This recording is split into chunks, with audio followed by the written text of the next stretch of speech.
The rustling of the branches beneath my feet echoed in the dense darkness of the forest, accompanied only by the echo of my own agitated breathing. My steps were clumsy and nervous, as the chill of the night seeped through my clothes, sending shivers down my spine. What the hell was I doing out here in the middle of the night? I had promised myself that I would never return to this place, but curiosity had dragged me back, like an insect attracted to a candle flame. The Whispering House, as the locals called it, loomed before me, its dark, menacing silhouette silhouetted against the night sky.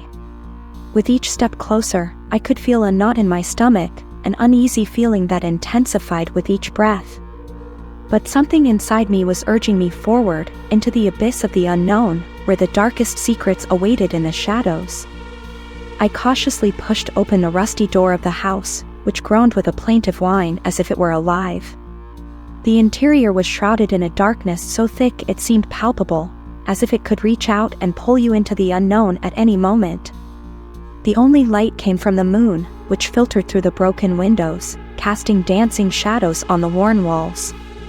My footsteps echoed in the sepulchral silence as I explored the rooms, each more dismal than the last. The air was heavy with a musty, decaying smell, and I could have sworn I heard barely audible whispers that seemed to emanate from the walls themselves. But I knew it was just my imagination, playing tricks on me in the midst of this abandoned, time-forgotten place.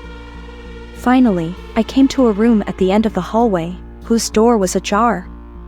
A flash of curiosity ignited within me, and with a pounding heart, I pushed open the door with a creak. What I found on the other side took my breath away. The room was bathed in a ghostly light, coming from a lone candle flickering in the center of the room. The furniture covered in dust and cobwebs gave the impression of having been forgotten centuries ago. But what really caught my attention was what rested in the center of the room, an old leather-bound book, its pages yellowed and worn by time. I approached cautiously and lifted the book, feeling a shiver run down my spine as I brushed against its ancient cover. With trembling hands, I carefully opened the pages and began to read the words written in ancient script. They were tales of horror and despair, stories of lost souls and forgotten tragedies. But what chilled my blood was the last page, which described a dark ritual that promised to bring back the dead. Terror gripped me as I slammed the book shut with a dull thud. What kind of place was this, and who had written these sinister words? My hands trembled as I backed toward the door, feeling the ominous presence of something lurking in the shadows. I knew I had to get out of there as soon as possible, before it was too late. As I made my way towards the exit, an uneasy feeling came over me. Every step echoed on the rotten wooden floor, as the whispers in the darkness seemed to intensify around me. My senses were alert, and every shadow seemed to come alive, lurking from the darkest corners of the house. Suddenly, an eerie sound echoed from deep within the house, a guttural howl that chilled my blood and paralyzed me in place. My eyes widened as I listened to the rumbling sound, unable to discern its source.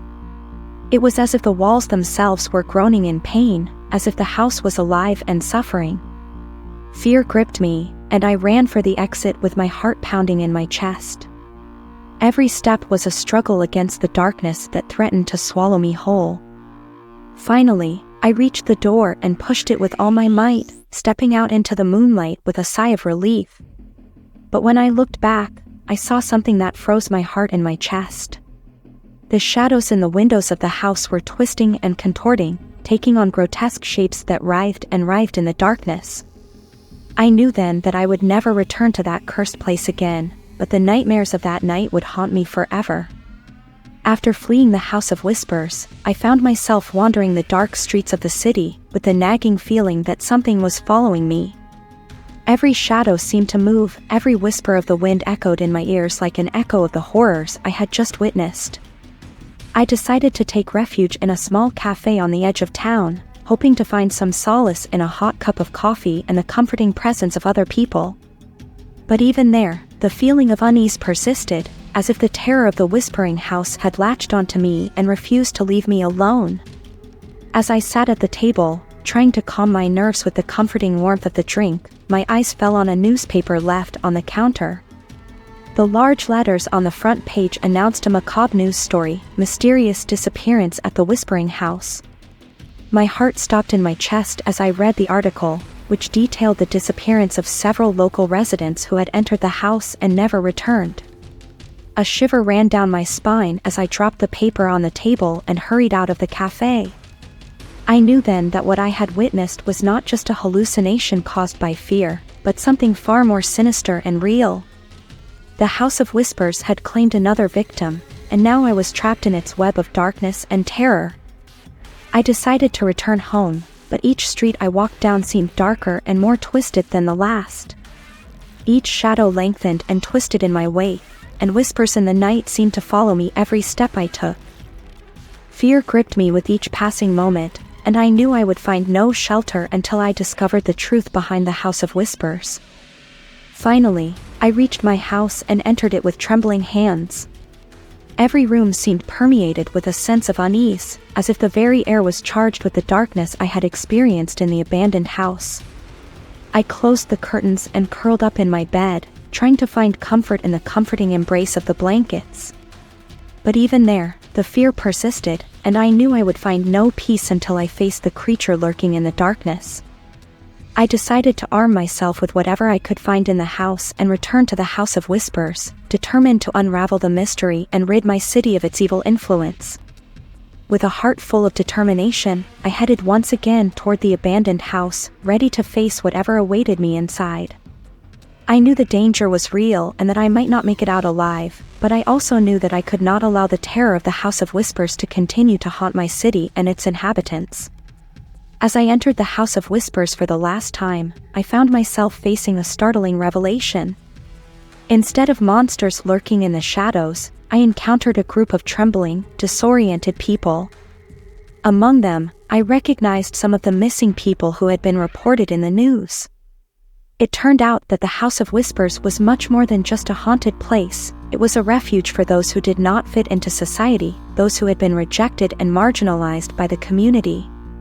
These people had found solace and companionship in the darkness of the abandoned house, creating a secret haven away from the eyes of the world. Moved by their story, I decided to join them in their refuge, leaving the outside world and their fears behind. As I immersed myself in the shadows of the House of Whispers, I realized that the real horror was not in the supernatural creatures, but in the cruelty and isolation of society itself. And so, I became part of the family that inhabited the House of Whispers, finding peace and redemption in a place where I least expected it. Though the outside world continued to tremble in terror of the unknown, within the walls of the house, I found a home where I belonged.